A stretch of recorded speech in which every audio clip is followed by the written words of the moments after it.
Hello students, आप सभी का स्वागत है ठोस अवस्था भौतिकी की लेक्चर सीरीज में। आज हम बात करते हैं फर्मी डिराक वितरण फलन की। फर्मी डिराक वितरण फलन बेसिकली ये क्या है? फर्मी डिराक वितरण फलन है ये फर्मी पार्टिकल्स के लिए वितरण फलन को बताता है। फर्मी पार्टिकल कौन से होते हैं? जिनकी स्पिन है वो हाफ इंटीजर होती है, 1/2, 3/2, 5/2, इस प्रकार की स्पिन वाले पार्टिकल्स होते हैं, उनको हम फर्मी पार्टिकल कहते हैं। और वो फर्मी पार्टिकल हैं वो फर्मी डिराक वितरण फलन का क्या करते हैं? पालन करते हैं, जो क्या होता है F = 1/e की पावर e - EF/kT + 1, इसको के भी लिख सकते हैं अपन। तो ये बेसिकली बताता क्या है? ये बताता है किसी ताप T पर E ऊर्जा वाले ऊर्जा स्तर के बढ़े जाने की प्रायिकता को बताता है। बढ़े जाने की प्रायिकता उसको क्या बताता है? ये फर्मी डिराक वितरण फलन बताता है। अर्थात T टेम्परेचर पे ऐसा लेवल जिसकी एनर्जी E है, उसकी कितनी प्रोबेबिलिटी है कि उसके अंदर इलेक्ट्रॉन पाया जाएगा, उसकी प्रायिकता को Fe बताता है। अब हम बात करते हैं इस वितरण फलन की कि ये टेम्परेचर के साथ कैसे चेंज होता है। तो देखो, इस वितरण फलन में यदि टेम्परेचर हमारा क्या हो? 0 केल्विन। क्या हो? टेम्परेचर 0 केल्विन हो, उस केस में यदि एनर्जी है हमारी, ऊर्जा स्तर की एनर्जी है, वो क्या है? लेस देन EF है, फर्मी एनर्जी से कम है। अब इस फर्मी एनर्जी को हालांकि अपन इसी से डिफाइन कर लेंगे, लेकिन फिर भी हम बता सकते हैं फर्मी ऊर्जा स्तर वो ऊर्जा स्तर है जो क्या है? पूर्णतया भरा हुआ है T टेम्परेचर पे। जैसे सपोज करो हमारे पास ये एनर्जी लेवल्स हैं। क्या है? एनर्जी लेवल्स हैं, और हमारा जो मटेरियल है, परमाणु है, अणु है, वो किस पे है? T = 0 केल्विन पे है। तो उस केस में वह उच्चतम लेवल जो पूर्णतया भरा हुआ है, सपोज करो ये लेवल है हमारा, ये पूर्णतया भरा हुआ है, इसमें भी इलेक्ट्रॉन है, इसमें भी है, इसमें भी है, इसमें भी है, ये पूरे के पूरे लेवल भरे हुए हैं EF एनर्जी तक।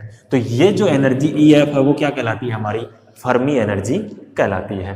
तो अगर एनर्जी E < EF है और T = 0 केल्विन है, उस केस में हमारी प्रायिकता Fe है, अर्थात उस E ऊर्जा स्तर के बढ़े जाने की प्रायिकता है वो कितनी आएगी? Fe = मान रख दो इसमें E - EF, E < EF, इसका मतलब ये जो अंश है वो क्या है? इसका नेगेटिव है, तो ये हो जाएगा अपना 1/E की पावर, नेगेटिव में कोई क्वांटिटी डिवाइडेड बाई क्या है? नेगेटिव में हमारा एक कोई राशि है और वो है हमारा EF - E कर लेते हैं इसको, और नीचे क्या है? KB × T। टेम्परेचर 0 है और ऊपर नेगेटिव है, इसका मतलब क्या है?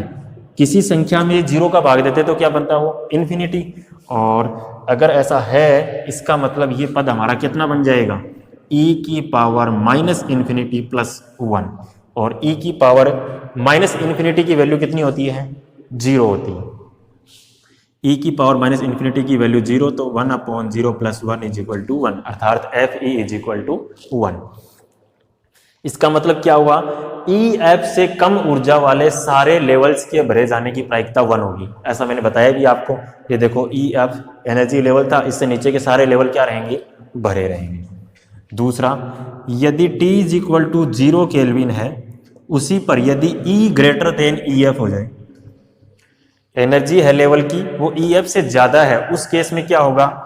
Fe हमारा हो जाएगा 1/E की पावर, ये क्वांटिटी ऑलरेडी पॉजिटिव हो गई अब, और T का भाग देते ही क्या बन गया? ये T 0 है, इन्फिनिटी हो गया, E की पावर इन्फिनिटी + 1, E की पावर इन्फिनिटी क्या हो जाएगा? इन्फिनिटी = 1/∞ = 0, अर्थात E < EF, E से अगर ऐसा लेवल है जिसकी एनर्जी EF से ज्यादा, अर्थात ये EF था और इससे ऊपर जितने भी लेवल हैं वो सारे क्या रहेंगे, खाली रहेंगे, उनमें कोई भी इलेक्ट्रॉन नहीं पाया जाएगा। तो अगर इसको मैं ग्राफ से रिप्रेजेंट करूं तो किस प्रकार का ग्राफ आएगा, अगर इस तरफ हमारी एनर्जी है इस लेवल पे और ये EF है और इधर ये FE है, ये अगर 0.5 है, ये 1 है, तो हम क्या देख रहे हैं, EF से कम जितने भी एनर्जी है उसके लिए FE की वैल्यू 1 है। EF से कम एनर्जी और FE की वैल्यू कितनी है, 1।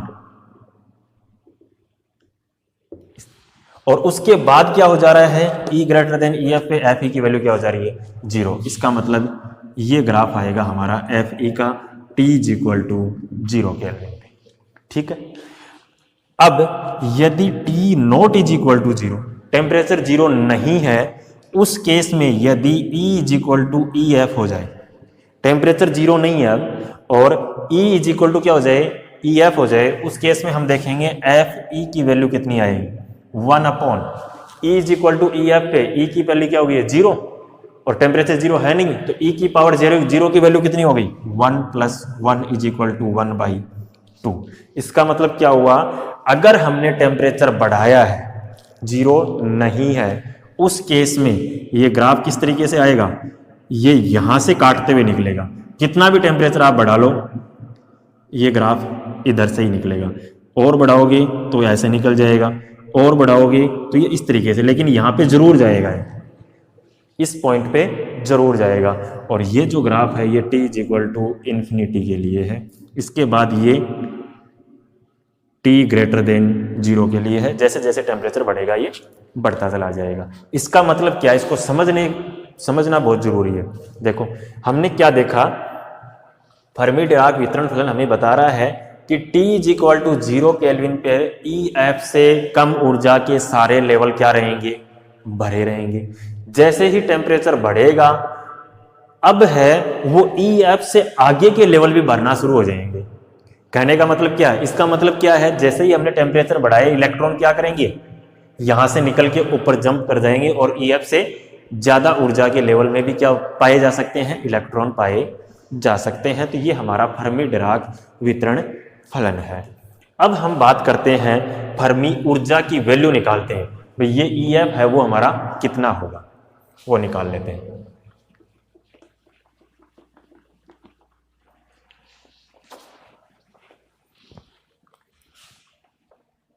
फर्मी ऊर्जा,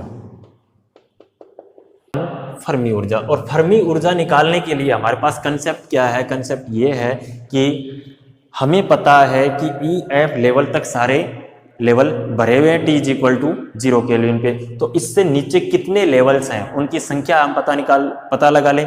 और वो कहाँ से आएगी, डेंसिटी ऑफ स्टेट से, जो हमने लास्ट लेक्चर में निकाली थी, वो कितनी थी, ZE is equal to pi upon 2 8m upon h square की पावर 3/2 E की पावर 1/2, ये थी डेंसिटी ऑफ स्टेट।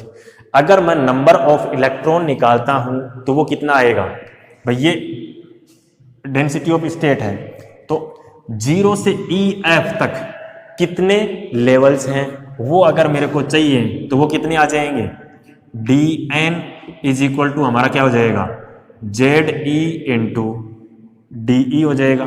तो DN इज इक्वल टू हमारे पास कितना आ जाएगा, ZE DE, इसकी वैल्यू कितनी आ जाएगी, पाई/2 8m अपॉन h स्क्वायर की पावर 3/2 E की पावर 1/2 इंटू DE आ जाएगा। कोई दिक्कत है क्या इसके अंदर। अब देखो यहां से ये DN है, हमें क्या चाहिए, N चाहिए। ये DE एनर्जी इंटरवल में क्या है, ऊर्जा स्तरों की संख्या। हमें कुल ऊर्जा स्तर चाहिए, कहां से लेके, 0 से लेके EF तक। तो कुल ऊर्जा स्तर N कितने आ जाएंगे, 0 से लेके EF तक आ जाएंगे, इंटू DN आ जाएंगे। और अगर मैं इलेक्ट्रॉन की संख्या निकालता हूं कि कितने इलेक्ट्रॉन हैं इसके अंदर, तो हमें क्या करना पड़ेगा, ऑक्यूपेंसी से गुणा करना पड़ेगा FE से, और FE हमें पता है EF तक के लिए कितनी है, 1 है। तो यहां से मैं क्या कर लेता हूं, .1 कर देता हूं, इज इक्वल टू 0 से लेके EF DN की वैल्यू पुट कर दो, पाई/2 8m अपॉन h स्क्वायर की पावर 3/2 E की पावर 1/2 इंटू DE। तो n इज इक्वल टू आ जाएगा हमारा π/2 8m/h² की पावर 3/2 0 से लेके EF e की पावर 1/2 dE। समाकलन कर दो इसका, e का समाकलन e की पावर 1/2 का समाकलन कितना हो जाएगा, e की पावर 3/2 अपॉन 3/2। तो यहां से मैं लिख देता हूं वापस, n is equal to π/2 8m/h² की पावर 3/2 और इसका समाकलन कितना आ जाएगा, e की पावर 3/2 अपॉन 3/2, लिमिट क्या है 0 से लेके EF। तो n is equal to π/2 8m/h² की पावर 3/2 डॉट 2/3 और EF की पावर 3/2। ये हमारे पास क्या आ गया, n आ गया। तो n इज इक्वल टू हो गया हमारा π/3 8m/h² की पावर 3/2 EF की पावर 3/2 आ गया।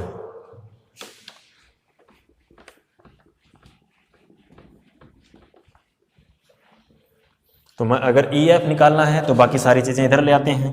तो EF की पावर 3/2 इज इक्वल टू हमारा कितना आ जाएगा, 3n/π